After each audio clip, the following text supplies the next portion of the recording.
J'ai poussé la porte de l'atelier de réparation de Tony juste après 16h45 ce mardi-là. La cloche a tinté au-dessus de ma tête. Tony Marchetti réparait les articles en cuir de ma famille depuis 15 ans. J'étais là pour récupérer le sac Hermès Bordeaux de Tenson pendant qu'elle était en voyage d'affaires à Seattle. La pluie de printemps avait traversé mon manteau. La boutique sentait le vieux cuir et le cirage, une odeur chaude et réconfortante. Mais quelque chose m'a glacé sur place. Tony se tenait derrière le comptoir, le visage pâle. Son sourire chaleureux avait disparu. Ses yeux sombres allaient et venaient de la porte à moi, puis à la rue dehors. La sueur perlait sur son front malgré le temps frais. « Tony, ça va ?» ai-je demandé. Il n'a pas répondu. Au lieu de cela, il a attrapé le sac Bordeaux sous le comptoir. Mais il ne me l'a pas tendu. Ses doigts agrippaient le cuir si fort que ses jointures blanchirent. Puis il a contourné le comptoir vers moi, plus vite que je ne l'avais jamais vu bouger. Sa main s'est refermée sur mon poignet. « Juliette, dit-il, la voix basse et tremblante. Tu dois faire sortir Grace et Liam de Fairview ce soir. Ne pose pas de questions. Fais-le, c'est tout. » Mon estomac s'est noué. C'était du désespoir. « Tony, tu me fais peur. Qu'est-ce qui se passe ?» Il a de nouveau jeté un coup d'œil vers la vitrine, vérifiant le trottoir vide. Puis il s'est penché plus près, sa prise se resserrant jusqu'à me faire mal. Quand je réparais la doublure du sac de ta fille, j'ai trouvé quelque chose de caché dans la couture. Il a relâché mon poignet et a sorti un petit sac de preuves en plastique. Mes mains ont commencé à trembler avant même que je regarde à l'intérieur. La première chose que j'ai vue était un reçu de virement bancaire. 350 000 $. La signature en bas indiquait S. Ivonov. Je n'avais jamais entendu ce nom auparavant. La deuxième chose m'a serré la gorge. Des photographies. 2 d'entre elles. Grace et Liam jouant dans le jardin l'été dernier. La queue de cheval blonde de Grace attrapant la lumière du soleil. Le sourire édenté de Liam alors qu'il serrait son ours en peluche bleue. Mais quelqu'un avait dessiné des cercles rouges autour de leurs deux visages. Pas des cercles soignés. Pas nets. Ils étaient irréguliers, rageurs, comme si celui qui tenait le marqueur avait appuyé si fort qu'il avait presque déchiré le papier. La rage dans ses traits rouges m'a tordu l'estomac. Les cercles appuyaient sur les visages souriants de mes petits-enfants comme des cibles. Puis j'ai vu le troisième objet, un petit morceau de papier plié, manuscrit à l'encre bleue. Colis prêt. Coordonnées 40.7128 Nord 740 060 Ouest. Livraison jeudi, 22h. Coude. La pièce a basculé. C'était à la fin. La façon dont la queue revenait en arrière, s'inclinant légèrement vers la gauche. J'avais vu cette signature un millier de fois sur des cartes d'anniversaire, sur des autorisations scolaires, sur notre calendrier familial. C'était l'écriture de Tenson, l'écriture de ma fille, sur une note qui appelait Grace et Liam, colis. Je ne pouvais plus respirer. Le sac de preuves m'a glissé des doigts et Tony l'a rattrapé. « Juliette, dit-il, la voix brisée. J'ai une fille aussi, Sophia. Elle a 8 ans, le même âge que Grace. Quand j'ai vu ses photos avec ses marques, ses yeux se sont embués. J'ai pensé, et si quelqu'un savait que Sophia était en danger et ne disait rien, je ne pouvais pas rester silencieux. » Il a posé le sac sur le comptoir entre nous. Je suis dans ce métier depuis 30 ans. J'ai réparé des sacs pour des mères, des juges, des criminels. J'ai trouvé de l'argent, des lettres d'amour, de la drogue, mais je n'avais jamais trouvé le mal jusqu'à aujourd'hui. J'ai regardé à nouveau l'écriture. Le thé familier de Tenson. Les coordonnées, les cercles rouges dessinés avec une telle violence. C'est de la traite d'êtres humains, a chuchoté Tony. C'est quelqu'un qui marque des enfants pour les vendre. Je me suis agrippé au comptoir pour ne pas m'effondrer. Je me suis souvenu d'avoir trouvé des relevés de cartes de crédit sur le bureau de Tenson le mois dernier, des frais de casino, de sites de paris en ligne. Quand je lui avais posé une question sur un appel d'Apex Collection, elle m'avait sèchement répondu que c'était lié au travail. Ses mains tremblaient toujours quand il était question d'argent. Des dettes de jeu, la signature d'un trafiquant. Mes petits-enfants encerclés en rouge. J'ai quitté la boutique de Tony, serrant le sac de preuves dans mon sac à main. La pluie de printemps me semblait maintenant glaciale sur la peau. Ces cercles rouges me hantaient, mais c'était l'écriture de Tanson qui me terrifiait le plus, car cela signifiait que ce n'était pas quelque chose qui lui était fait. C'était quelque chose qu'elle avait fait. Et j'avais moins de 48 heures avant la livraison de jeudi soir. Je devais appeler Ryan. Je devais sauver Grace et Liam. Mais d'abord, je devais accepter que ma fille était devenue un monstre. Mes doigts ont tâtonné pour trouver le téléphone alors que j'étais assise dans ma voiture devant la boutique de Tony. Le sac de preuves reposait sur le siège passager comme une bombe. Je devais appeler Ryan, mon gendre, le père de ses enfants encerclés. Mais comment dire à quelqu'un que sa femme est en train de vendre vos enfants? Ryan a répondu à la 3e sonnerie. Je pouvais entendre du bruit de restaurant en arrière-plan. Des rires, le cliquetis des verres. Salut, maman. Quoi de neuf? Je suis sur le point de dîner avec un client ici à Denver. Sa voix semblait si légère, si facile que j'ai failli ne pas pouvoir parler. Ryan, tu dois m'écouter très attentivement. Ma voix s'est brisée. Quelque chose ne va pas du tout avec Tanson. Silence. La musique de fond s'est estompée. Il sortait. Maman, de quoi tu parles? Tanson est à une conférence à Seattle jusqu'à demain soir. C'est ce que je pensais aussi. Ryan, je viens de récupérer son sac chez Tony. Il a trouvé quelque chose de caché à l'intérieur. Je t'envoie des photos tout de suite. J'ai ouvert notre application de messagerie chiffrée et j'ai photographié les preuves étalées sur mes genoux. Mon pouce a survolé le bouton d'envoi. Une fois que j'aurais fait ça, il n'y aurait pas de retour en arrière. J'ai appuyé sur envoyer. L'appel est revenu immédiatement. Maman, c'est quoi ce bordel? Tony les a trouvés dans une poche cachée. Un reçu bancaire de 350 000 $ signé par un certain Esivonov et des photos de Grace et Liam avec des cercles rouges dessinés autour de leur visage, des cercles rageurs comme s'ils étaient marqués. Je me suis forcé à continuer. Il y a aussi une note. Elle dit colis prêt et donne des coordonnées et une heure de livraison, 22 h jeudi soir. Ryan, je reconnais l'écriture. C'est celle de Tanson. La ligne est devenue silencieuse, à l'exception de sa respiration. Rapide, superficielle, comme s'il avait reçu un coup de poing. Finalement. Tu es sûr que c'est son écriture? Je la vois depuis 9 ans sur chaque carte d'anniversaire, chaque formulaire scolaire. J'en suis sûr. Il doit y avoir une explication. Peut-être que c'est pour le travail. Peut-être que quelqu'un l'a piégé. Ryan, les jeux coupés. Ta femme se comporte bizarrement depuis des semaines. Des appels téléphoniques secrets tard le soir, distante avec les enfants. Et maintenant ça. Ce sont tes bébés avec des cercles rouges autour de leur visage comme du bétail à une vente aux enchères. Une autre longue pause. Quand il a reparlé, sa voix était creuse. Je suis à Denver depuis 6 jours. Elle a dit que la conférence de Seattle avait été ajoutée à la dernière minute vendredi. La prise de conscience l'a frappé. Je pouvais l'entendre dans sa brusque inspiration. Maman, et si elle n'était pas du tout à Seattle? Et si elle avait menti sur tout? La note dit, livraison jeudi à 22 h. Nous sommes mardi. Nous avons moins de 48 heures, a terminé Ryan. J'ai entendu des bruits de clavier à travers le téléphone. Je vérifie les vols maintenant. Il y a un vol de nuit qui part de Denver à 21 h 45 ce soir. Il arrive à Fairview à 2 h 15 demain matin. Je le réserve. Un moment de doute m'a saisi. Ryan, et si on se trompait? Et s'il y avait une explication que nous ne voyons pas? Sa réponse est revenue, rapide et tranchante. Regarde encore cette photo. Regarde les visages de mes enfants avec ces cercles. Dis-moi qu'il y a une explication innocente. J'ai sorti les photographies.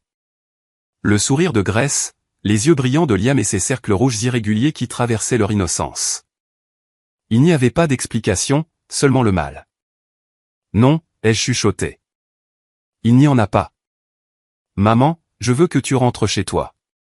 Agis normalement. Si Tanson appelle, dis-lui que tu as pris le sac et que tu l'as accroché dans son placard. Fais-lui croire que tout est normal. Nous avons besoin de temps avant qu'elle sache que nous avons trouvé les preuves. La voix de Ryan est devenue plus basse, plus froide que je ne l'avais jamais entendue. Je pense que la femme que j'ai épousée prépare quelque chose avec ce S. Ivonov. Quelque chose qui implique beaucoup d'argent et qui marque mes enfants comme de la marchandise. Marchandise? Le mot flottait entre nous comme un poison. Je serai là à 2h30 du matin. Ne laisse rien savoir à Tanson. Je ne le ferai pas. Et maman, garde ses preuves en sécurité. Nous allons en avoir besoin. La ligne a été coupée. Je suis restée assise là alors que l'obscurité s'installait sur Fairview, le sac de preuves lourd sur mes genoux. Quand je suis finalement rentré chez moi sous la pluie de printemps, j'ai gardé une main sur le sac de preuves tout le long du trajet. Les mots de Tony résonnaient, « Fais-les sortir ce soir ». Mais Ryan n'arriverait qu'à 2h30 du matin. Tanson rentrerait mercredi soir à 18h. Cela nous donnait environ 40 heures. 40 heures pour sauver Grace et Liam de leur propre mère. Le compte à rebours avait commencé. À 5h30 ce matin-là, je me tenais dans l'embrasure de la porte de Grace, la regardant dormir, son lapin jaune niché sous son menton. Comment réveiller un enfant et lui dire qu'elle fuit sa propre mère? On ne le fait pas. On sourit. On ment. On protège l'innocence aussi longtemps que possible. Je me suis assise sur le bord de son lit et j'ai écarté les cheveux de son front. Grace, ma chérie, il est temps de se réveiller. Nous partons à l'aventure. Ses yeux ont papilloté, confus. Mamie, il fait encore nuit. Je sais, ma chérie, mais nous devons prendre un vol tôt. Nous allons voir des montagnes et des chevaux. Grace s'est assise. Où est maman? Ma poitrine s'est serrée. J'avais répété ce mensonge avec Ryan. Maman est occupée par son travail à Seattle, mais papa est arrivé de Denver, et nous avons pensé que toi et Liam adoreriez un voyage spécial. Au bout du couloir, j'ai entendu Ryan réveiller Liam. Nous allons prendre l'avion. Tu pourras dormir dans l'avion. Un avion. Une excitation soudaine dans la voix de Liam. Il est apparu, serrant son ours en peluche bleue. L'ours que nous avions vérifié pour le tracker quelques heures plus tôt. J'ai fait des pancakes pendant que Ryan se tenait près de la cuisinière, serrant trop fort la spatule. C'est comme des vacances, a demandé Grace, nous observant attentivement. Exactement comme des vacances, a dit Ryan, sa voix trop enjouée. Grace l'a étudié. Papa, tes yeux sont rouges. Juste fatigué de mon vol, ma puce. Alors, quand on rentrera, maman sera là. Ryan et moi avons échangé un regard. On verra ça plus tard, Grace, ai-je dit doucement. Le taxi est arrivé à 6h15. Liam a remarqué les valises. Ça fait beaucoup de bagages pour des vacances. On pourrait rester un moment, a dit Ryan. Une aventure d'une semaine entière. Une semaine. La voix de Grace s'est élevée. Mais j'ai l'école et mon cours de dessin jeudi. La première fissure dans la façade. Ryan s'est agenouillé à sa hauteur. Grace, parfois les adultes doivent prendre des décisions rapides pour vous garder en sécurité. C'est l'une de ces fois. Tu me fais confiance? Grace a hoché la tête lentement. Toujours. Alors fais-moi confiance maintenant. Le taxi est parti à 6h20. Grace a pressé son visage contre la vitre, regardant les rues familières défiler. Ma chambre va me manquer, dit-elle doucement. Ma gorge s'est nouée. Elle ne la reverrait peut-être jamais. À l'aéroport, Ryan a enregistré des billets aller simples. À la sécurité, l'agent de la TSA a souri à Liam. Joli ours. Comment s'appelle-t-il? Capitaine Courage. Il me protège des méchants. Si seulement il savait à quel point c'était vrai. Grace a pris le siège près de la fenêtre. Liam entre Ryan et moi, entourés, protégés. Liam s'est endormi avant le décollage. Grace a regardé par la fenêtre pendant que l'avion roulait. Quand l'avion a quitté le sol, j'ai regardé Fairview disparaître en dessous. À mi-chemin du vol, Grace s'est détournée de la fenêtre. Mamie, quand on rentrera, est-ce que tout sera différent? Elle le savait. À un certain niveau, elle le savait. Oui, ma chérie. Tout sera différent. Est-ce que maman sera différente? Je ne pouvais pas mentir. Je ne sais pas. Mon téléphone a vibré. Un SMS de Tanson. Salut maman. Changement de programme. La conférence s'est terminée plus tôt. Je prends un vol plus tôt pour rentrer. Je serai là à 14 h au lieu de 18 h. J'ai hâte de voir mes bébés. Prépare-les pour moi. Je t'aime. Bisous. Mon corps entier s'est raidi. J'ai montré le téléphone à Ryan, son visage s'est vidé de toutes couleurs. 14 h, a-t-il chuchoté. Nous n'atterrissons qu'à 12 h 45. Le temps qu'elle arrive à la maison, qu'elle voit la note, qu'elle réalise qu'ils sont partis. Nous serons encore en train de déballer nos affaires chez Paul. Elle appellera. Quand nous ne répondrons pas, elle saura que quelque chose ne va pas. Nous ne faisions plus seulement la course vers Santa Fe. Nous faisions la course contre l'arrivée de Tanson. Nous avons atterri à 12 h 45, heure des Rocheuses. À 14 h, Tanson entrerait dans une maison vide. Elle verrait ma note disant que j'emmenais les enfants rendre visite à un vieil ami. Elle remarquerait que j'avais délibérément omis de dire où. Elle appellerait. Nous ne répondrions pas. Et elle saurait que nous avions découvert son secret. Que ces colis s'étaient échappés, que la livraison de jeudi soir était désormais impossible. Je ne savais pas ce qu'une femme désespérée avec 350 000 $ en jeu ferait. Mais nous avions exactement 3 heures avant que les appels paniqués de Tanson ne commencent. Le ciel bleu éclatant de Santa Fe semblait être une autre planète après la pluie grise de Fairview. Alors que l'avion atterrissait à 12 h 45, j'ai vérifié mon téléphone. Toujours pas d'appel de Tanson. Elle atterrirait à Fairview dans 75 minutes. 75 minutes avant qu'elle n'entre dans une maison vide et ne réalise que ses colis avaient disparu. Paul Henderson se tenait à l'arrivée avec une pancarte faite à la main, « Famille Archer ». Nous nous connaissions depuis 40 ans, depuis nos jours dans la marine. Il nous a reconnus, et son visage buriné s'est illuminé d'un sourire, puis s'est assombri en voyant nos expressions. « Juliette, vous êtes en sécurité maintenant. » Paul s'est agenouillé à la hauteur de Grace. « Tu dois être Grace. Et toi, Liam? Je parie que tu aimes les chevaux. » Les yeux de Liam se sont agrandis. « Vous avez des chevaux? » 3. Tu pourras les rencontrer plus tard. Le premier vrai sourire que j'avais vu de la part des enfants de toute la matinée. Dans le camion de Paul, Ryan vérifiait constamment son téléphone. La maison en adobe de Paul était située dans les contreforts, entourée de genévriers et d'un ciel infini. Linda nous a accueillis à la porte. « J'ai fait des biscuits », a-t-elle simplement dit. Linda a emmené Grace et Liam à la cuisine. Paul nous a conduits, Ryan et moi, dans le salon. « Racontez-moi », a dit Paul. J'ai sorti le sac en plastique de mon sac à main et j'ai étalé le reçu, les photos, la note manuscrite. Paul les a étudiées en silence. Puis, « Seigneur Juliette, c'est de la traite d'êtres humains. » C'est ce que Tony a dit. Mon petit-fils est mort il y a 5 ans.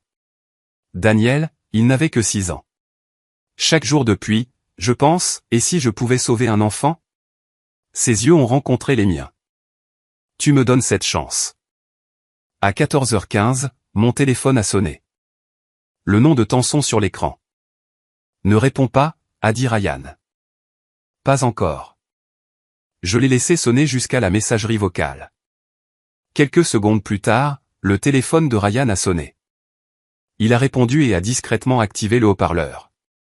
La voix de Tanson, Ryan, où sont les enfants? Je suis chez ta mère. C'est vide. Ryan, d'un calme inquiétant. Salut, maman a emmené Grace et Liam en voyage pour rendre visite à Paul Henderson à Santa Fe. Elle pensait que les enfants avaient besoin d'une pause. Pourquoi personne ne me l'a dit? C'était à la dernière minute. Tu étais débordé avec ta conférence. On ne voulait pas te déranger. La voix de Tanson s'est tendue. Ryan, ça me semble bizarre. Pourquoi ta mère emmènerait-elle mes enfants sans me le demander? Nos enfants, Tanson.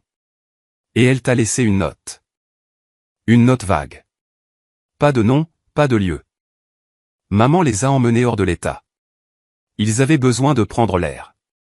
Je te donnerai des nouvelles plus tard. Long silence.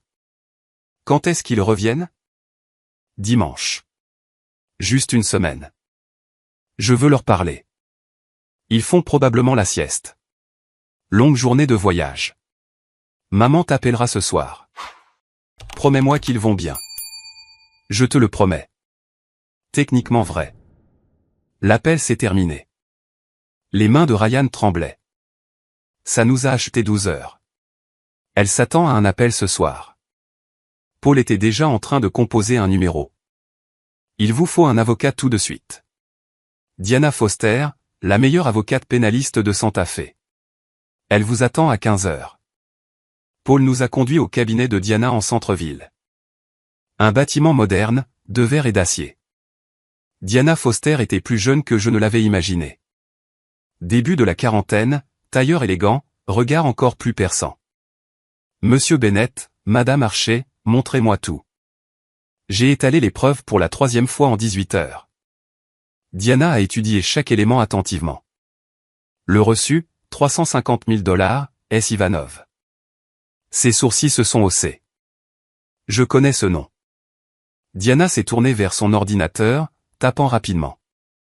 Après quelques minutes, elle a tourné l'écran vers nous. Sergueï Ivanov, ressortissant russe de 45 ans, baron présumé d'opérations de trafic international. Le FBI enquête sur lui depuis 5 ans. Plusieurs mandats d'arrêt d'Interpol. Puis Diana a pris les photos de Grace et Liam. Ses cercles rouges. Son calme professionnel s'est fissuré. Mon Dieu, ce sont vos petits-enfants. Oui, ai-je chuchoté. Dans les affaires de traite, lorsque les enfants sont marqués comme ça, c'est qu'ils sont identifiés pour des acheteurs. Les cercles rouges signifient qu'ils ont été sélectionnés. La pièce a basculé. Diana a attrapé son téléphone, a composé un numéro de mémoire. Agent Thomas Blake, Diana Foster, Santa Fe. J'ai une affaire nécessitant une attention fédérale urgente. Traite d'êtres humains. Enfant en danger imminent. Elle a écouté, puis nous a regardés. Il sera là dans 20 minutes. À 15h25, la réceptionniste de Diana a annoncé « L'agent Blake est là ». Par la porte du bureau, un homme en costume sombre est entré, un badge du FBI à la ceinture. Il a regardé les photos de Grace et Liam avec ses cercles rouges rageurs, et son expression a changé. « Ma sœur, dit-il doucement. Elle a été enlevée par des trafiquants quand elle avait 8 ans, il y a 20 ans. Nous ne l'avons jamais retrouvée. » Il a levé les yeux vers moi. « Madame Archer, je veillerai à ce que vos petits-enfants ne deviennent pas des statistiques comme ma sœur. Racontez-moi tout. » L'agent Blake avait besoin de preuves. De preuves solides. Les photos et les reçus ne suffisent pas, avait-il dit. Nous devons prouver qu'Ivonov et votre fille planifient activement la livraison de jeudi. Nous avons besoin de communication, de dossiers financiers, de preuves d'intention. C'est à ce moment-là que Ryan a pris la décision qui m'a terrifié. Il y a un coffre-fort dans notre chambre, a-t-il dit. J'ai vu Tanson l'ouvrir tard le soir. Elle ne sait pas que je connais la combinaison. Blake s'est penché en avant. Qu'y a-t-il dedans? La mâchoire de Ryan s'est crispée. C'est ce que je vais découvrir. Ryan a réservé un vol à 17h30 pour rentrer à Fairview. Tu es sûr de ça, lui ai-je demandé à l'aéroport. Nous avons besoin de ce qu'il y a dans ce coffre. Blake a été clair, sans plus de preuves, ce ne sont que des soupçons domestiques. Ryan m'a serré dans ses bras. Garde les enfants en sécurité. Je reviendrai demain matin avec les preuves. De retour chez Paul, je me suis assise dans son bureau avec Diana et l'agent Blake, le téléphone en haut-parleur, attendant l'appel de Ryan depuis Fairview. À 19h45, heure de Fairview, mon téléphone a sonné. La voix de Ryan. Je suis à la maison. La voiture de Tanson n'est pas là. Toutes les lumières sont éteintes. Agent Blake, procédez avec prudence. Le coffre est derrière la commode. Je l'ai. Clavier numérique. Silence pendant que Ryan entrait le code. Puis, c'est ouvert. Qu'y a-t-il à l'intérieur, a demandé Blake. De l'argent liquide. Beaucoup. Environ 80 000 $. Des passeports. Plusieurs passeports. 3 noms différents. Maria Santos. Elena Rodriguez. Carmen Duca. Tous avec la photo de Tanson. Pause. Attendez. 2 de plus. Des passeports d'enfants. Grace Santos, 6 ans. Liam Santos, 3 ans. Ce sont leurs photos, mais avec de faux âges, de faux noms de famille. Mon cœur s'est arrêté. Des billets. Des billets d'avion pour Madrid, en Espagne. Départ jeudi soir. Blake, combien de billets? Une longue pause. 3 billets. Maria Santos, Grace Santos, Liam Santos. Seulement 3, me suis-je entendu demander. Seulement 3, a confirmé Ryan. Mon nom n'est pas dessus. Le tien non plus, Juliette. Elle prévoyait de les emmener et de disparaître. La voix de Ryan s'est brisée. Sans moi, sans toi. Il y a une clé USB intitulée SI. Blake, prenez-la immédiatement. C'est la priorité numéro 1. Une dernière chose, une photo glissée derrière les passeports. C'est Tanson et un homme. Cadre de plage. Très intime. Décrivez-le, a demandé Blake. Cheveux noirs, très fins, costume cher. Peut-être la quarantaine. C'est Ivanov, a confirmé Blake. Il y a une inscription au dos. À mon cher Sergueï, notre nouvelle vie bientôt. À toi pour toujours, un son, moitié sanglot, moitié hoquet. Bruit de fond, pas pressé, une porte qui s'ouvre, de l'eau qui coule. Il avait couru à la salle de bain. Nous l'avons entendu vomir. Blake a mis notre côté en sourdine. L'homme vient de réaliser que son mariage était un mensonge. Ryan est revenu. Je vais bien. Je suis en train de tout documenter. Bruit d'obturateur d'appareil photo. Maintenant, referme tout et sors de là, a ordonné Blake. Soudain, des phares, une voiture qui entre dans l'allée. Partez, a aboyé Blake. Porte arrière, maintenant. Ryan courant. La porte d'entrée qui s'ouvre. Nous pouvions l'entendre à travers le téléphone. À travers le téléphone, nous avons entendu la voix de Tanson, distante, pourquoi personne ne répond? Ryan a chuchoté, dans le jardin, derrière la remise. Est-ce qu'elle te voit? A demandé Blake. Non, je me dirige vers la clôture du fond. Par-dessus la clôture, dans la ruelle. Je suis en sécurité. Nous avons tous expiré. 15 minutes plus tard, un SMS de Ryan depuis un hôtel près de l'aéroport. J'ai la clé USB, des photos de tout. Vol de 6 heures pour Santa Fe demain. Je me suis effondré dans le fauteuil. Il l'avait fait. Blake m'a regardé. Madame Archer, votre fille n'est pas contrainte. Elle planifie activement d'enlever vos petits-enfants et de fuir le pays avec un trafiquant notoire. La date du mariage, dis-je doucement. Ryan a dit que la combinaison du coffre était leur date de mariage, le 12 avril 2017. Diana a compris. Elle a utilisé le symbole de son mariage pour protéger les preuves de sa trahison. À 21h, j'ai bordé Grace et Liam sous des couvertures dans le salon de Paul. Grace a demandé, est-ce que papa va bien? J'ai dit, papa va très bien, ma chérie. Il sera de retour demain matin. Mais je savais que demain apporterait de nouvelles horreurs, car l'agent Blake avait dit, nous devons analyser cette clé USB. Si elle contient ce que je pense, des communications entre Ivanov et votre fille, elle pourrait exposer tout le réseau de trafic, pas seulement sauver Grace et Liam, mais des dizaines d'autres enfants. La clé USB que Ryan avait tout risqué pour récupérer pourrait détenir la clé pour démanteler un empire du trafic. Demain, nous apprendrions exactement quel genre de monstre ma fille était devenue.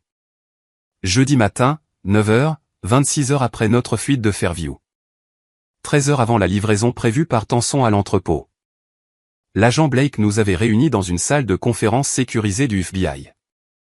Moi, Ryan, Diana, et 2 spécialistes techniques du FBI. Sur la table entre nous se trouvait la clé USB que nous avions tout risqué pour récupérer. Avant d'analyser la clé USB, a dit Blake, vous devez comprendre ce que nous avons trouvé en la décryptant pendant la nuit. Il s'est tourné vers les écrans montés sur les murs. La première image m'a donné la nausée. Un tableur, des centaines de lignes, chaque ligne un enfant. 217 enfants, a dit Blake doucement. Âgés de 3 à 14 ans, 18 nationalités, photos, description physique, valeurs attribuées. Je me suis forcé à regarder. Des visages. Tant de visages. 14 pays dans le réseau. Ce n'est pas seulement Ivanov. C'est une opération mondiale. Diana s'est penchée en avant. Dossier financier. 18,7 millions de dollars en transactions Bitcoin sur 3 ans. Le compte de votre fille a reçu 840 000 dollars, y compris les 350 000 que nous avons vus sur ce reçu. La voix de Ryan est sortie, creuse. 840 000 dollars en vendant des enfants. Blake a cliqué sur un autre écran. 2400 messages cryptés entre votre fille, Ivanov, et 11 coordinateurs régionaux. Puis il a fait une pause. Madame Archer, cette prochaine partie, il n'y a pas de moyen facile de vous montrer ça. L'écran s'est rempli d'une miniature vidéo. Tenson et Sergueï Ivanov sur une plage, s'embrassant. Plusieurs vidéos. Des messages intimes. Ce n'était pas un arrangement commercial. Votre fille et Ivanov sont amants. Blake a cliqué une dernière fois. Une entrée de base de données. Colis 227 et 228. Âge 7 et 4. Nationalité américaine. Valeur 200 000 dollars au total. Livraison jeudi 17 avril, 22 h. Grace et Liam, listés comme de l'inventaire, évalués comme du bétail. Blake a sorti son téléphone, m'a montré une photo. Une petite fille, peut-être 8 ans, avec des cheveux noirs bouclés. Ma sœur Rebecca, il y a 20 ans, elle a été enlevée dans un parc à Portland. Nous ne l'avons jamais retrouvée. Chaque enfant que je sauve, j'imagine que je ramène Rebecca à la maison. À ce moment-là, une jeune femme est entrée. L'agent Sarah Mitchell, spécialiste technique du FBI. Un juge fédéral a approuvé la mise sur écoute à 8 h ce matin, a dit Blake. Nous sommes maintenant légalement autorisés à surveiller toutes les communications sur le téléphone de Tenson Bennett. Sarah a connecté son ordinateur portable aux écrans de la salle de conférence. Une carte est apparue. Un point rouge pulsait à Fairview. C'est la position actuelle de Tenson. Un café sur la 3e rue. 16h11, heure des Rocheuses. Sarah a soudain dit, appel sortant. Elle appelle via une application de messagerie cryptée. L'écran affichait, appel SI. Sergueï Ivanov. Le son a crépité à travers les haut-parleurs de la salle de conférence. La voix de Tenson, tendue. Sergueï, nous avons un problème. Les enfants sont partis. Ma mère les a emmenés à Santa Fe. Une voix d'homme, froide, avec un accent russe. Tu penses qu'ils savent? Je ne sais pas. Comment le pourraient-ils? Tu penses qu'ils sont au courant de la livraison? Ce soir, c'est la livraison. Les acheteurs sont en position à l'entrepôt. Ils ont payé un acompte de 350 000 dollars. Si nous ne livrons pas ce soir, ils viendront nous chercher. Je ne peux pas livrer ce que je n'ai pas. Mes enfants sont à 800 miles d'ici. Mes enfants, elle les appelait encore ainsi, même en les vendant. Trouve-les. Retrouve-les. L'entrepôt, autoroute 40, 22 h précises. Et après, on va toujours à Madrid. Oui, une nouvelle vie comme nous l'avions prévu, mais seulement si tu livres ce soir. Je les trouverai. Je te le promets. L'appel s'est terminé. Nous étions assis dans un silence stupéfait. Blake a parlé le premier. Nous la tenons.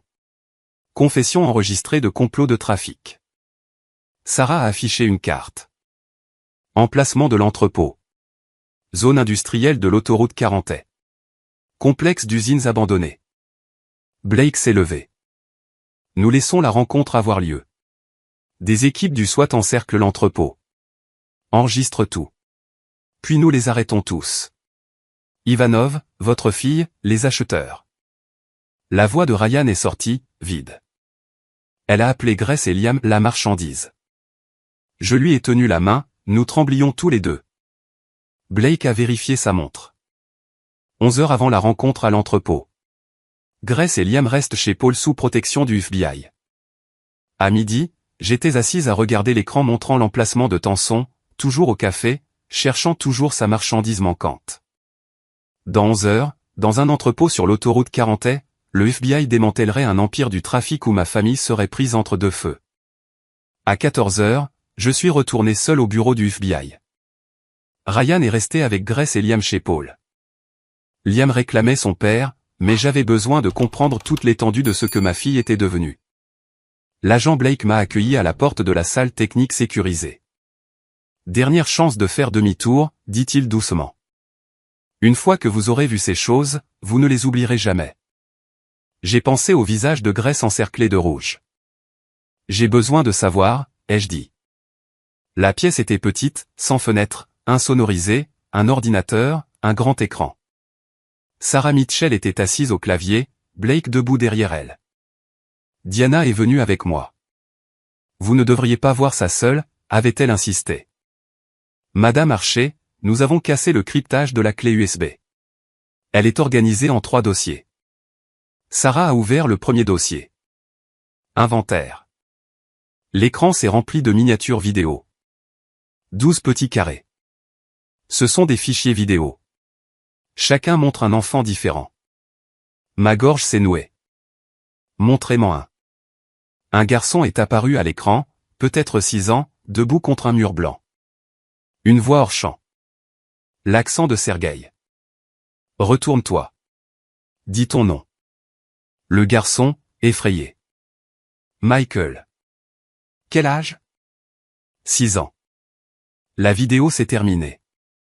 C'est une cassette d'audition, ai-je chuchoté. Blake a hoché la tête.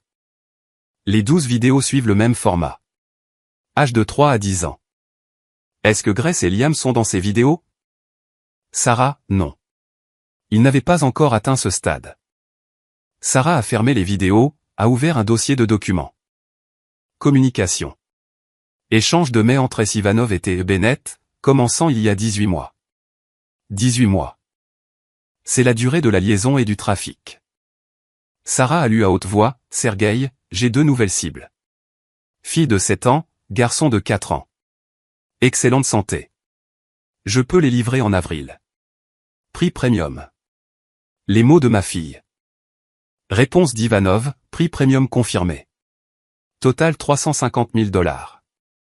Âge parfait pour nos clients russes. Procéder à l'acquisition. Acquisition, ai-je répété, hébété. Elle appelait l'enlèvement de ses propres enfants une acquisition. Sarah a fait défiler des dizaines d'autres emails. 47 emails au total. Tous professionnels. Discutant de logistique, de prix, de préférence des acheteurs. Blake a dit prudemment, votre fille n'a pas été contrainte. Elle est une participante active et volontaire, une recruteuse. Le 3e dossier contient des fichiers personnels, des photos et des vidéos de Madame Bennett et d'Ivanov. Il y a une vidéo. Elle contient une conversation sur vos petits-enfants. Mes mains se sont crispées sur les accoudoirs. J'ai besoin de la voir. L'écran montrait une chambre à coucher, décor européen. Tenson et Sergueï au lit, chuchotant ensemble. Horodatage, il y a 6 mois. La voix de Tenson, parle-moi encore de Madrid. Sergueï, 3 chambres près du parc du Retiro. Nouveau nom, nouvelle vie. Pas de Ryan, pas de responsabilité. Tenson Harry. Une fois que nous aurons livré ces 2 derniers colis, c'est fini, n'est-ce pas? Sergueï, oui, les acheteurs russes paient le triple pour des enfants américains. Après ça, nous prenons notre retraite, riche. La voix de Tenson a changé, plus sombre. Je n'arrive pas à croire que je fais ça avec mes propres enfants, mais honnêtement, ils ont toujours été ceux de Ryan, jamais vraiment les miens. Je n'ai jamais voulu être mère. Ma main est montée pour couvrir ma bouche. Sergueï, tu seras une mère merveilleuse pour nos enfants. De vrais enfants, pas ces fardeaux. Tenson, encore 2 jours, et nous serons libres. Ryan ne saura jamais que sa précieuse femme prévoyait de les vendre depuis le début. Mon Dieu, il est si stupide. Rire. La vidéo s'est terminée. Je ne pouvais pas bouger. Je ne pouvais pas parler. Fardeau, elle les a appelés, fardeau. Diana pleurait à côté de moi. Est-ce que Ryan est au courant de cette vidéo? Pas encore, a dit Blake. Nous voulions que vous décidiez. Il a besoin de savoir. Il mérite la vérité. J'ai composé le numéro de Ryan. Il a répondu immédiatement. Ryan, j'ai besoin que tu viennes au bureau du FBI. La clé USB. Il y a quelque chose que tu dois voir. Quand Ryan est arrivé, nous avons joué la vidéo de la chambre. Quand Tanson a appelé les enfants des « fardeaux », ses yeux se sont fermés. Quand elle l'a traité de « stupide », sa mâchoire s'est crispée. Quand la vidéo s'est terminée, il est resté silencieux. Puis il est sorti dans le couloir. Je l'ai suivi. Je l'ai trouvé en train de glisser pour s'asseoir par terre. Je me suis assise à côté de lui.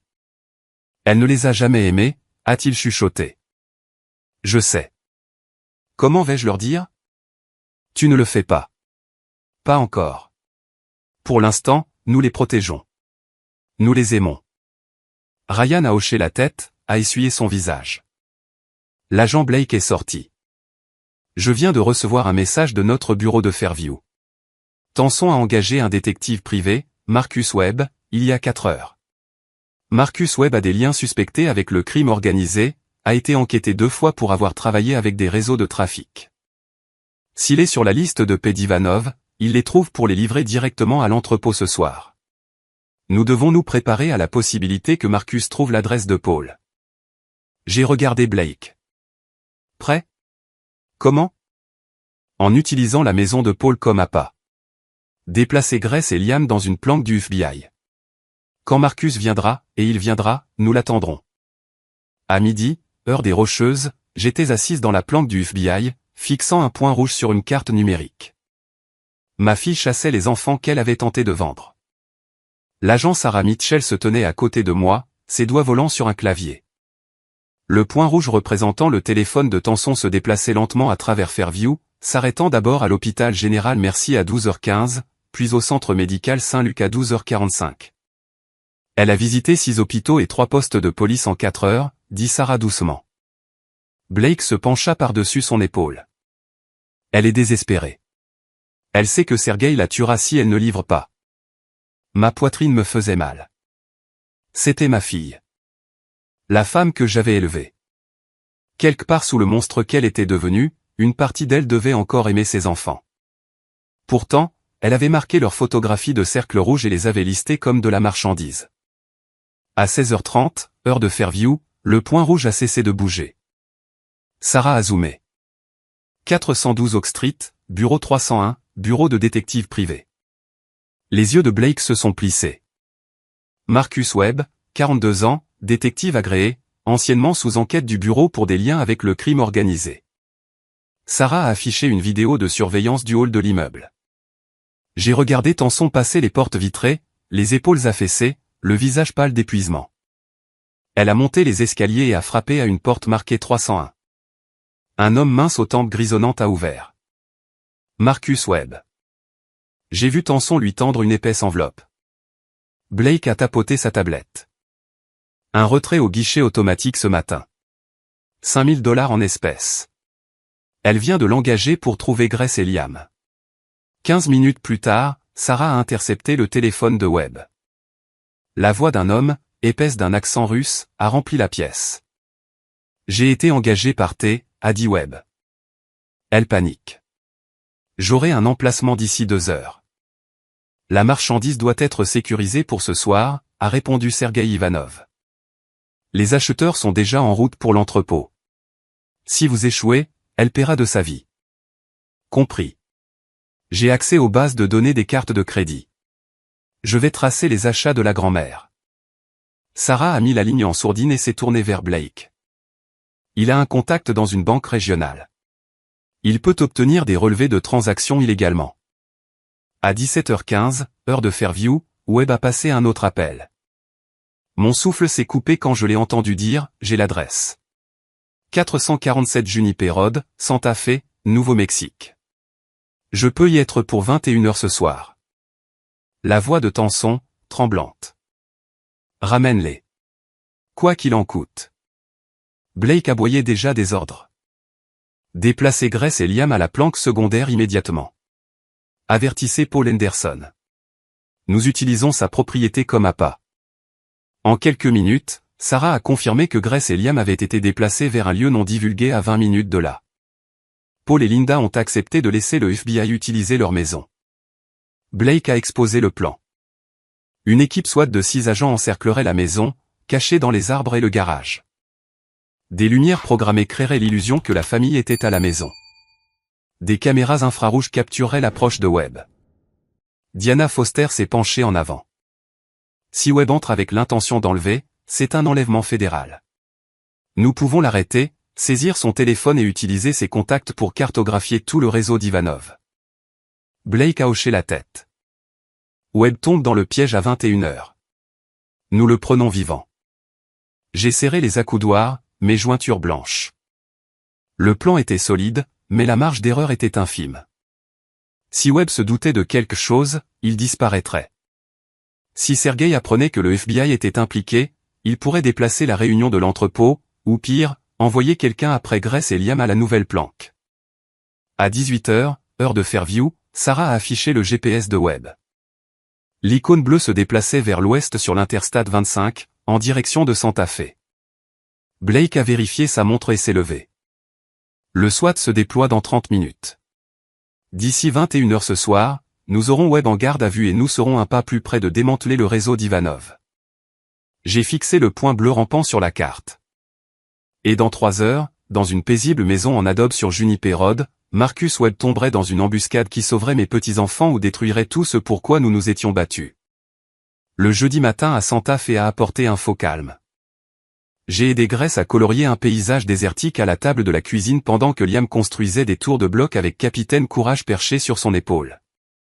Linda fredonnait près de la cuisinière, retournant des crêpes au maïs bleu, et Ryan et Paul étaient assis dans le bureau, examinant les fichiers USB sur un ordinateur portable. Les murs épais en adobe semblaient être une forteresse jusqu'à ce que le téléphone crypté de l'agent Blake, posé sur le comptoir à côté de moi, s'allume avec une alerte rouge. Blake a appelé à 9h25. Juliette, Marcus Webb est en mouvement. Ancien flic, détective privé travaillant pour Sergei. Tanson l'a engagé hier. Il vous a peut-être localisé grâce à des transactions par carte de crédit. Restez sur vos gardes. Ma colonne vertébrale s'est raidie. J'ai jeté un coup d'œil à Grace, qui ombrait soigneusement un cactus avec un crayon vert, inconsciente. Merci, Blake. Nous serons prêts. À 10h15, Blake a rappelé, son ton sec. Le bureau de Denver a signalé une requête dans la base de données pour l'adresse de Paul depuis une adresse IP liée au bureau de Webb. Arrivée estimée à midi. Des agents locaux sont en route. J'ai posé le téléphone et je suis entré dans le bureau. Ryan a levé les yeux de l'ordinateur portable. Qu'est-ce qui ne va pas? Marcus Webb sait que nous sommes ici. Blake dit midi. Paul s'est levé immédiatement. Je vais verrouiller les portes et allumer les caméras de sécurité. Ryan a rassemblé Grace et Liam. Jouons à un jeu tranquille dans la chambre d'amis de Papy Paul. D'accord. Les grands yeux de Grace scrutaient le visage de son père, mais elle a hoché la tête. Linda m'a aidé à cacher le sac de preuves dans le tiroir du bas de son meuble de couture, sous des rouleaux de tissu. Mes paumes étaient moites de sueur. À 11h30, Blake a confirmé que 2 agents du FBI étaient garés dans une berline banalisée à 2 maisons de là, prêts à intercepter. Je me tenais à la fenêtre du salon, observant la rue. À 11h50, une berline argentée avec des plaques du Nouveau-Mexique s'est arrêtée. Un grand homme en veste bleu marine est sorti, coupe en brosse et lunettes de soleil. Je l'ai regardé scanner lentement la rue. Quelque chose dans sa façon de bouger m'a donné la chair de poule. Je l'ai reconnu sur la photo que Blake avait envoyée, Marcus Webb. Il s'est dirigé lentement vers la maison de Paul, un porte-bloc à la main. J'ai chuchoté dans l'oreillette du FBI que Blake m'avait donnée. Il est là. À 12h, Marcus a frappé. Paul a entrouvert la porte. La chaîne de sécurité était encore en place. Je peux vous aider? Marcus a souri. Ça semblait forcé, comme s'il en faisait trop. Livraison FedEx pour Henderson. J'ai besoin d'une signature. Paul l'a plissé des yeux. Laissez-moi voir votre carte d'identité. Marcus a sorti une carte en plastique avec un logo FedEx flou. Paul a gagné du temps. Ça ne me semble pas correct. Laissez-moi appeler le bureau principal. J'ai vu le sourire de Marcus disparaître. Sa main s'est dirigée vers la poche de sa veste. Je l'ai vu grâce à la caméra de sécurité sur la tablette de Paul. Un frisson m'a parcouru le dos. À 12h10, 2 SUV noirs ont bloqué la rue. 4 agents du FBI en gilet tactique ont sauté dehors. Arme au poing. FBI, les mains en l'air. J'ai vu Marcus se retourner et essayer de courir. Un agent l'a plaqué sur la pelouse. Mon cœur battait la chamade contre mes côtes alors que je regardais par la fenêtre. Grace est sortie en courant de la pièce du fond. Mamie, qu'est-ce qui se passe? Ryan a essayé de la retenir, mais elle avait déjà vu l'homme se faire menotter sur l'herbe. Je me suis agenouillé et j'ai serré mes bras autour d'elle. C'est juste un homme qui s'est perdu. Ma chérie, tu es en sécurité. Ma voix tremblait, mais je l'ai forcé à être stable. L'agent a fouillé Marcus et a trouvé un tracker GPS, un téléphone prépayé avec un SMS à Sergueï, enfant au 1127, Camino Real, Santa Fe, visuel confirmé. En attente d'instruction, un kit de crochetage professionnel et un Glock 19 chargé, caché dans sa veste. Un agent a communiqué par radio. Sujet en garde à vue. Preuve sécurisée. À 12h30, Blake a appelé. Marcus est l'homme de Sergueï à l'intérieur. Si nous ne l'avions pas arrêté, vos petits-enfants auraient disparu ce soir. Son téléphone montre qu'il a envoyé à Sergueï votre adresse exacte il y a 11 minutes. Sergueï n'a pas encore répondu, mais il sait où vous êtes. Nous vous déplaçons immédiatement dans une planque fédérale. N'emportez que l'essentiel. Les agents arrivent dans 20 minutes. J'ai regardé Grace serrant son lapin jaune, Liam jouant avec Capitaine Courage, Ryan se tenant tendu près de la fenêtre. Paul et Linda nettoyant en silence. On nous avait trouvés. Mais même en tenant Grace près de moi, les derniers mots de l'agent Blake résonnaient dans mon esprit. Sergueï sait où vous êtes. Nous comptions désormais en heures, pas en jours. Jeudi soir, l'agent Blake avait mis sur pied une force opérationnelle conjointe. L'entrepôt de l'autoroute 40 n'était pas seulement un point de livraison. C'était le centre névralgique de toute l'opération de Sergueï Ivanov. J'étais assise dans une pièce sécurisée de la planque fédérale, un téléphone crypté sur la table devant moi. Ryan était assis à côté de moi, sa main serrant la mienne. À 18h, Blake a appelé, Juliette, nous allons faire une descente à l'entrepôt ce soir. Le téléphone de Marcus nous a donné la dernière pièce. Sergueï et Tanson seront tous les deux là pour la remise à 22h. Je veux que vous soyez en ligne pour l'entendre en direct. Ma respiration est devenue courte et rapide. Ryan a serré ma main. Blake a poursuivi, sa voix sèche et professionnelle, 40 agents, des drones thermiques, 2 équipes d'assaut, des mandats fédéraux pour traiter enlèvement. Nous allons les arrêter. À 18h30, Paul Henderson a appelé. Juliette, tu as été plus courageuse que quiconque que je connaisse. Ce soir, ces enfants rentrent à la maison.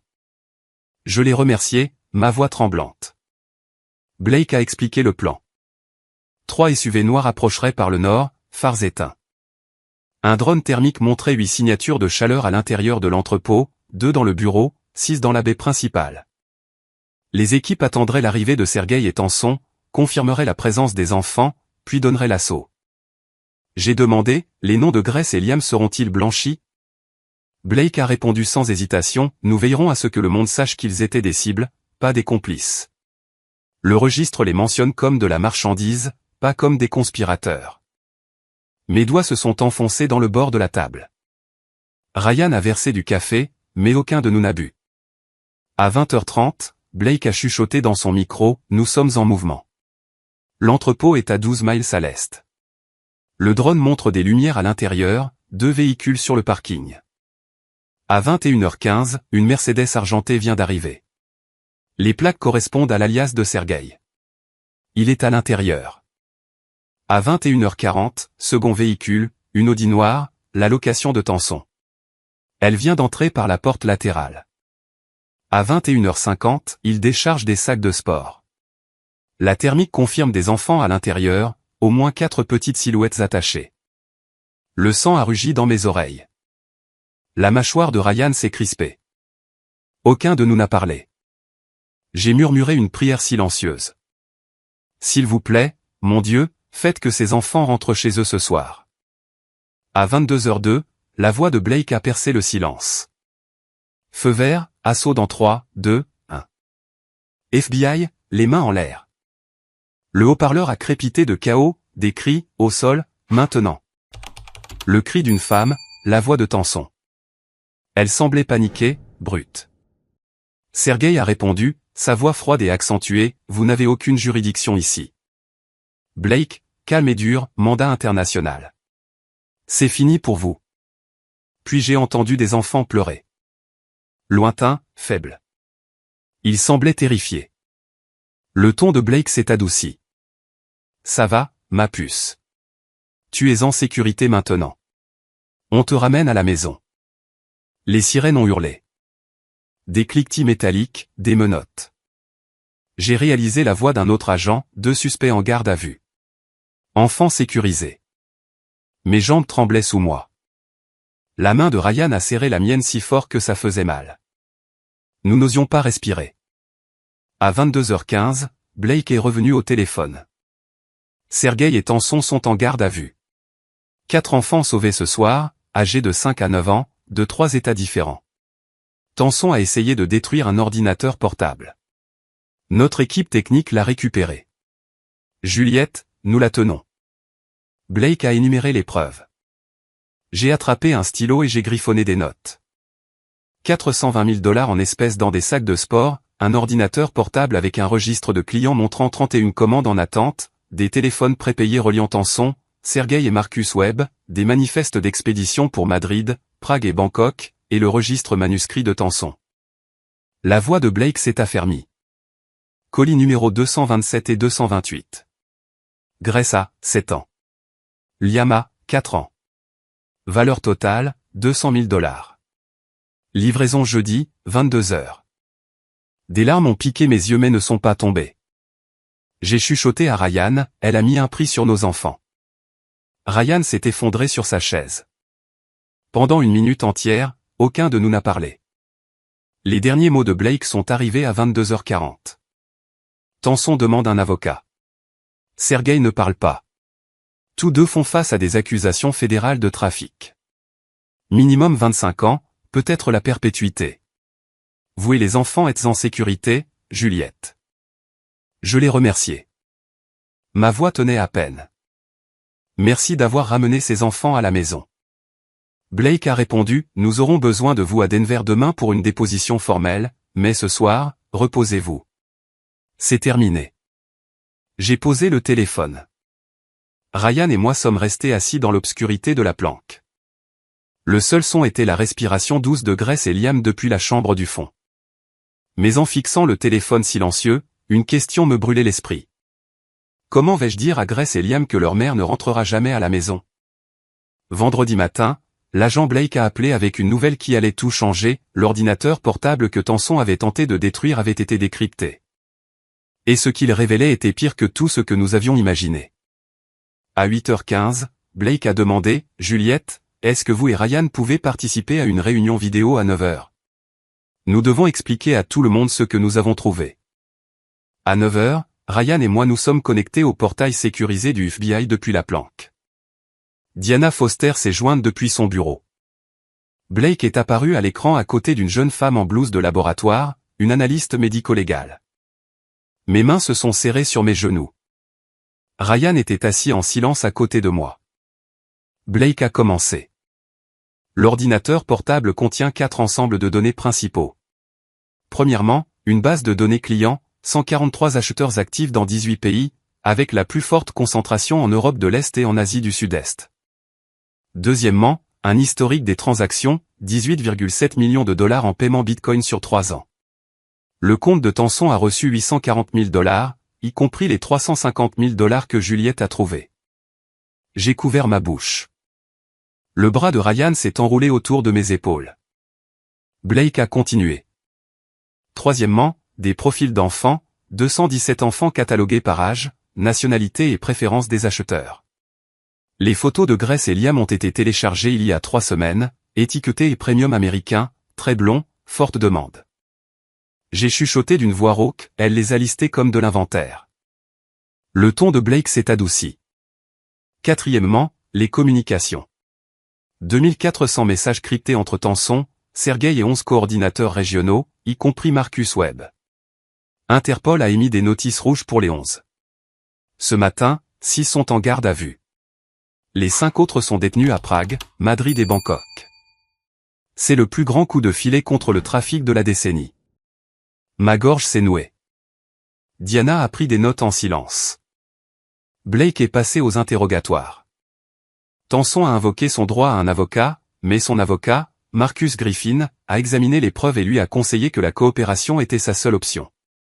Elle a accepté de témoigner contre Sergueï en échange d'une peine réduite, probablement 15 ans au lieu de la perpétuité. J'ai demandé, ma voix à peine stable, sera-t-elle un jour autorisée à approcher Grace et Liam? Non, a répondu Diana. La loi fédérale interdit aux trafiquants condamnés d'exercer leurs droits parentaux. Ryan demandera la garde exclusive aujourd'hui. Blake a ajouté, Sergueï Ivanov refuse de parler. Interpol a trouvé des propriétés à son nom dans 6 pays, dont une villa au Monténégro avec une pièce cachée. La police scientifique a récupéré l'ADN de 12 enfants disparus. Il fera face à des accusations dans plusieurs juridictions. Rien qu'aux États-Unis, il risque une peine minimale de 40 ans. Mes épaules se sont affaissées de soulagement. Sergueï ne serait jamais libre. Diana a passé en revue les preuves contre Tenson, les reçus de virements bancaires, la note manuscrite avec sa signature, les faux passeports dans le coffre, les billets pour Madrid sans le nom de Ryan ou le mien. L'entrée de l'ordinateur portable listant Grace et Liam comme colis 227 et 228, d'une valeur de $200 000, son arrestation à l'entrepôt et le témoignage de Marcus Webb confirmant qu'elle l'avait engagé. La voix de Diana était calme mais ferme. Le procureur offrira à Tenson 15 ans si elle plaide coupable et témoigne. Si elle refuse, ils demanderont la perpétuité sans possibilité de libération conditionnelle. Quoi qu'il en soit, elle n'aura jamais la garde. Nous allons immédiatement déposer une demande de garde exclusive pour Ryan. Blake a dit, la juge Helen Pierce a programmé une audience de garde d'urgence pour le lundi 21 avril. Le FBI fournira une escorte de sécurité. À 14 h cet après-midi-là, je me suis assise avec Grace et Liam dans le jardin de la planque. Grace coloriait un dessin de la maison en adobe, fredonnant doucement. Liam serrait Capitaine Courage et poursuivait un lézard sur le porche en riant. Il ne le savait pas encore, mais bientôt je devrais trouver les mots. À 16h45, Blake a de nouveau appelé. Juliette, vous avez sauvé 217 vies. Les 4 enfants que nous avons sauvés jeudi soir sont rentrés chez eux auprès de leur famille. 12 autres enfants ont été localisés vivants grâce aux données de l'ordinateur portable. Votre courage a tout déclenché. Ma voix tremblait. Quand pourrons-nous rentrer à la maison? Lundi, après l'audience de garde. La police de Fairview vous escortera. Le réseau de Sergueï est démantelé. Vous êtes en sécurité. Une douleur creuse s'est installée dans ma poitrine. En sécurité?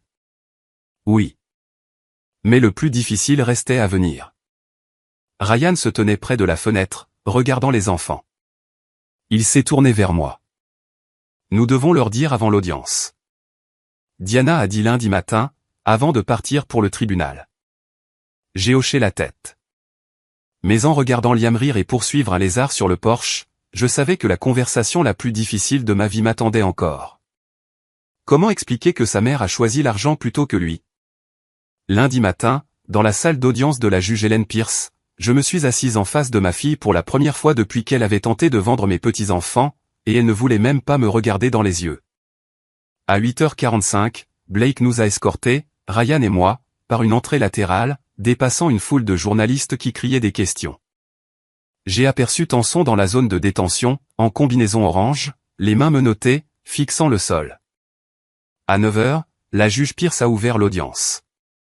Tenson était assise à la table de la défense à côté de son avocat, Marcus Griffin. Ryan et moi étions assis au premier rang avec Diana Foster. La procureure Hélène Vasquez a commencé. Tenson Bennett, 36 ans, est accusé de complot en vue de commettre la traite d'êtres humains, de mise en danger d'enfants et de fraude. Les preuves incluent des virements bancaires, des registres d'ordinateurs portables, l'arrestation à l'entrepôt et le témoignage de l'agent Blake. Nous demandons la garde exclusive pour Ryan Bennett et recommandons une peine fédérale de 15 ans dans le cadre d'un accord de plaidoyer. Diana a pris la parole. Votre honneur, mon client Ryan Bennett et sa belle-mère, Juliette Archer, ont agi avec un courage extraordinaire pour protéger Grace, 7 ans, et Liam, 4 ans. Nous demandons la garde exclusive immédiate pour Monsieur Bennett et la suppression du droit de visite supervisée de Madame Bennett. L'agent Blake a été assermenté. Il a décrit la découverte à l'atelier de cuir de Tony. Le sac de preuves contenant un reçu de 350 000 $, des photos avec des cercles rouges irréguliers et une note manuscrite. Il a raconté la tentative d'infiltration de Marcus Webb, la descente de l'entrepôt et le sauvetage de 4 enfants. Puis il a témoigné sur les données de l'ordinateur portable, 217 profils d'enfants avec Grace et Liam listés comme colis 227 et 228, d'une valeur totale de 200 000 $. La juge Pierce a demandé à l'agent Blake, selon votre opinion professionnelle, ces enfants étaient-ils en danger imminent?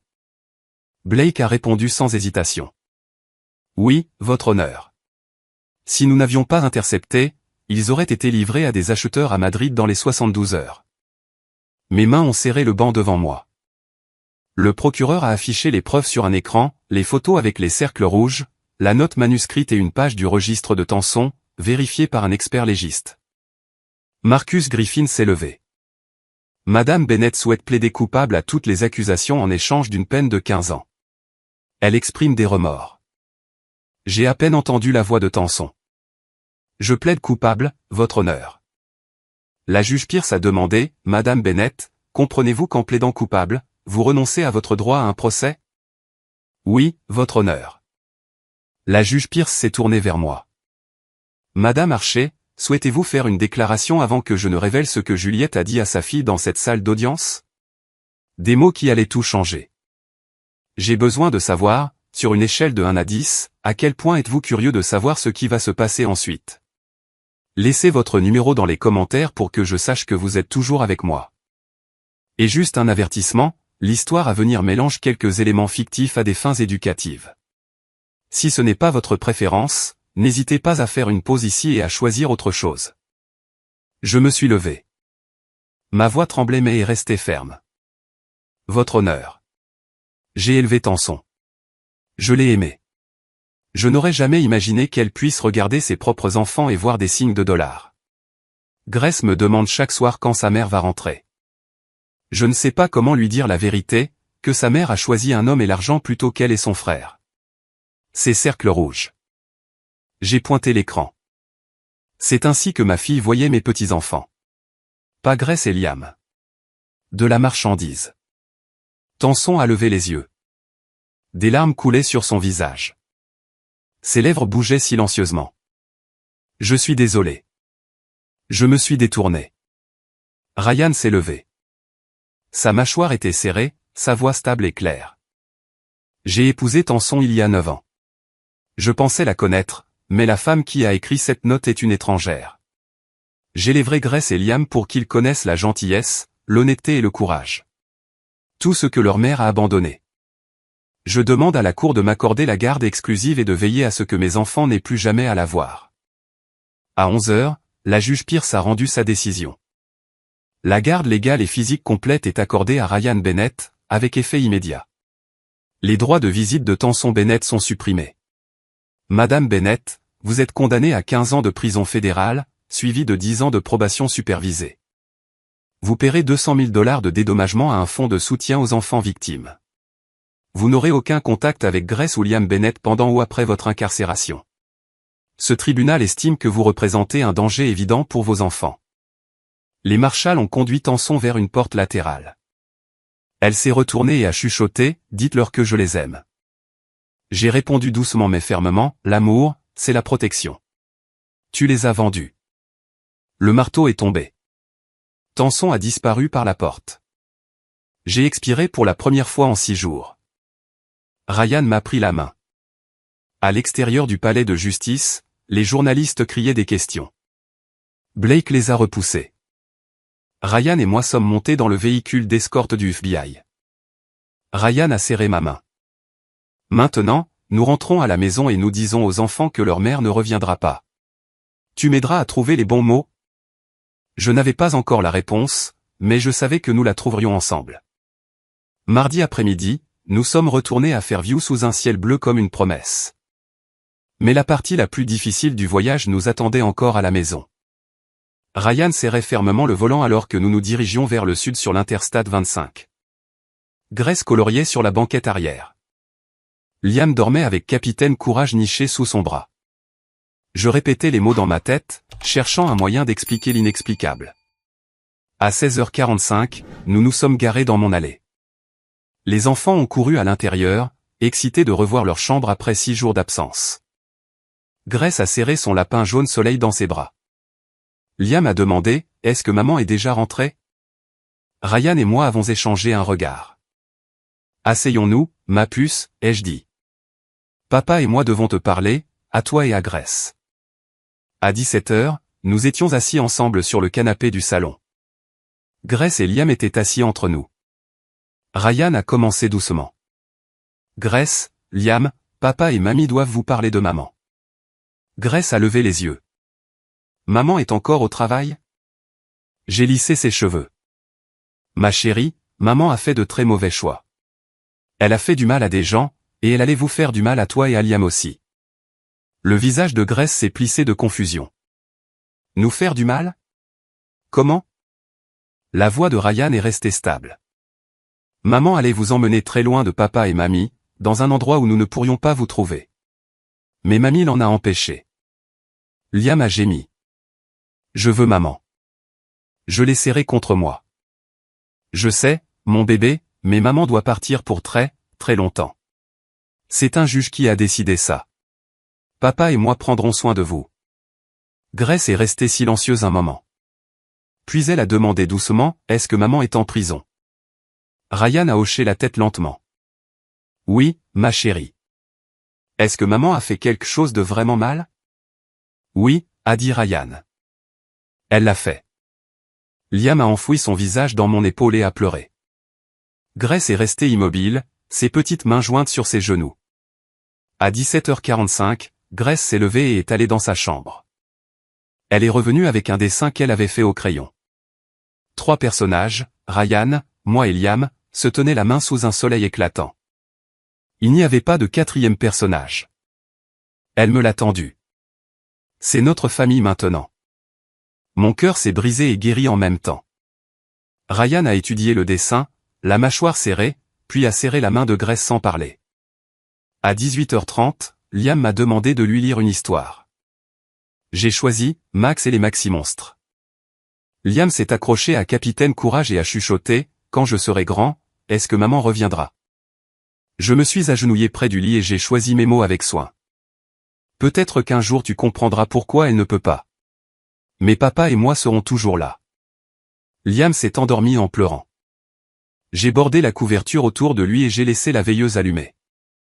À 19h, Ryan était avec moi dans la cuisine. Je vends la maison, trop de souvenirs. On trouvera un nouvel endroit, juste nous 4. J'ai hoché la tête. Tu peux rester ici aussi longtemps que tu en as besoin. Il m'a serré l'épaule. Merci, maman, pour tout. À 19h30, Tony Marchetti est passé avec un sac à main réparé pour une voisine. Il m'a serré dans ses bras. Tu as sauvé ses enfants. Je suis fier de toi. Je n'aurais pas pu le faire sans toi, ai-je dit. À 20h, Paul a appelé. Comment vont les enfants ? Grace est silencieuse. Liam s'est endormi en pleurant. Mais ils sont en sécurité, et c'est tout ce qui compte. La voix de Paul était chaleureuse. Tu es une héroïne, Juliette. J'ai secoué la tête même s'il ne pouvait pas me voir. Je suis juste une grand-mère qui aime ses petits-enfants. À 20h15, j'ai bordé Grace. Alors que je lissais la couverture, elle m'a regardé. Mamie, est-ce que tu es en colère contre maman ? J'ai fait une pause. Je suis triste pour maman. Elle a perdu la chose la plus précieuse au monde, toi et Liam. Mais je ne suis plus en colère. Je suis juste reconnaissante que vous soyez là. Grace a hoché la tête lentement. J'ai fait le dessin sans maman parce que je ne pense pas qu'elle veuille être dans notre famille. Je l'ai serrée contre moi. Tu es très sage, ma chérie, et très courageuse. Grace a fermé les yeux. J'ai éteint la lumière et j'ai laissé la porte entr'ouverte. Cette nuit-là, je me suis tenu dans le couloir entre la chambre de Grace et celle de Liam, écoutant leur respiration. Pour la première fois depuis une semaine, j'ai dormi toute la nuit, mais je savais que le chemin de la guérison ne faisait que commencer. 3 mois plus tard, un samedi de juillet, Grace et Liam couraient pieds nus sur l'herbe de notre nouveau jardin. Et pour la première fois depuis ce mardi d'avril, je les ai entendus rire sans peur. Je me tenais au comptoir de la cuisine, faisant des pancakes. Grace mettait la table. Liam arrangeait ses jouets dinosaures en une ligne soignée sur le sol du salon. Ryan sirotait un café et parcourait son téléphone. Un titre a attiré son attention. Le procès d'Ivonov prévu pour août. Il a posé le téléphone et m'a souri. Nous n'avions pas besoin d'en parler. À 11 heures, les enfants ont couru dehors. Grace poursuivait des papillons dans l'herbe. Liam creusait dans le bac à sable que Ryan avait construit la semaine précédente. Je me suis assise sur le porche avec un verre de thé glacé et je les ai regardés jouer. Il y a 3 mois, j'avais tenu la veste d'un étranger et trouvé la preuve que ma fille voulait vendre mes petits-enfants. Je n'ai pas dormi pendant 6 nuits. J'ai pris des décisions que je n'aurais jamais imaginé devoir prendre. Et maintenant, nous sommes là. Grace qui rit, Liam qui construit des châteaux, Ryan qui planifie la sortie aux eaux du week-end prochain. Ce n'est pas la vie que nous avions. C'est mieux, parce que c'est honnête. À midi, le facteur a livré une lettre de la division des services aux victimes du FBI. Chère Madame Archer, grâce à vos actions, 47 des 217 enfants identifiés dans le réseau d'Ivanov ont été rendus en toute sécurité à leur famille. 12 autres sont sous protection. Votre courage a changé leur vie. J'ai scotché la lettre sur le réfrigérateur. À 13 heures, Tony, Paul et Linda sont arrivés pour le barbecue. Tony a apporté ses fameuses saucisses italiennes. Linda a apporté des barres au citron. Grace a couru pour serrer Paul dans ses bras. Liam a montré son bac à sable. À 14 heures, l'agent Blake est passé. Il avait de bonnes nouvelles. L'avocat de Sergueï Ivanov lui avait conseillé de plaider coupable. Il risquait un minimum de 42 ans de prison fédérale. Blake m'a remis une lettre de recommandation officielle du FBI. J'ai secoué la tête. Je n'avais pas besoin de reconnaissance. J'avais juste besoin que mes petits-enfants soient en sécurité. Blake a souri. Vous avez les deux. À 15 heures, les adultes étaient assis sur le porche pendant que les enfants jouaient. Paul a demandé à Grace des nouvelles de l'école. Elle commencerait le semestre d'automne dans quelques semaines. Grace a levé les yeux, le visage sérieux. Je veux devenir policière quand je serai grande, pour pouvoir aider les enfants comme l'agent Blake l'a fait. Mes yeux se sont embués. Je n'ai rien dit. Il n'y avait rien à ajouter. À 16 heures, Liam est monté sur mes genoux. Mamie, est-ce que maman viendra à mon anniversaire? J'ai répondu honnêtement mais doucement. Non, mon chéri, mais papa et moi serons toujours là.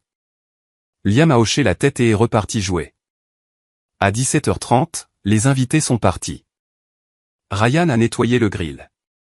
Je me suis assise sur la balançoire du porche avec Grace et Liam. Grace s'est appuyée contre moi. C'est la meilleure maison du monde. Liam a souri. On peut avoir des s'mores? Ryan a ri. Demain, mon grand. À 18h, j'ai bordé les enfants dans leur nouveau lit. Grace a serré son lapin jaune soleil. Liam s'est accroché à Capitaine Courage. J'ai embrassé leur front et j'ai chuchoté, vous êtes en sécurité. Vous êtes aimés. Vous êtes à moi. À 18h30, je me suis assise avec Ryan sur le porche. Nous avons regardé les lucioles danser dans le jardin. Ryan a demandé doucement, tu penses que les enfants iront bien? J'ai hoché la tête. Ils le sont déjà, et nous aussi. J'ai levé les yeux vers les étoiles. J'ai pensé aux 47 enfants qui étaient rentrés chez eux, aux 12 qui se remettaient encore, aux 217 que je n'oublierai jamais. Je n'ai pas prié à voix haute. J'ai juste offert un remerciement silencieux à celui qui avait veillé sur nous ce mardi d'avril. Et à ce moment-là, avec les lucioles qui dansaient et mes petits-enfants endormis en toute sécurité dans leur lit, je savais que c'était la vie pour laquelle nous nous étions battus, et c'était suffisant.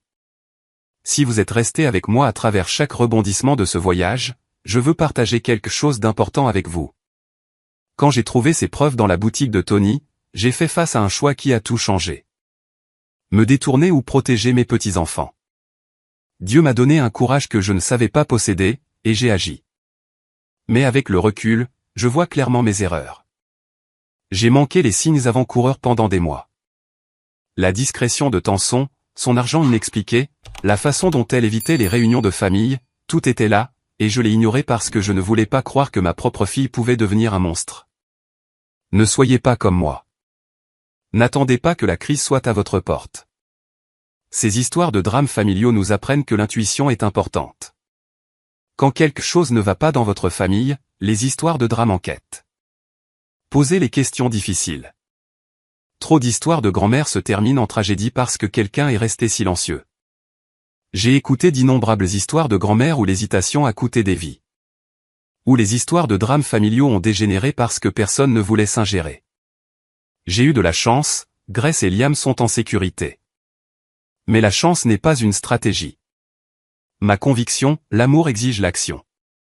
L'amour protège, férocement, pose des questions inconfortables et appelle à l'aide à minuit si nécessaire. C'est le cœur de toutes les histoires de grand-mère significatives. Nous ne sommes pas seulement témoins, nous intervenons. Si cette histoire vous a ému, laissez un commentaire partageant vos pensées ou votre propre expérience. Abonnez-vous à cette chaîne pour ne jamais manquer les histoires qui défient et inspirent. Et s'il vous plaît, appuyez sur ce bouton de partage. Quelqu'un dans votre vie pourrait avoir besoin d'entendre la leçon de Juliette aujourd'hui. Merci de m'avoir accompagné tout au long de ce voyage.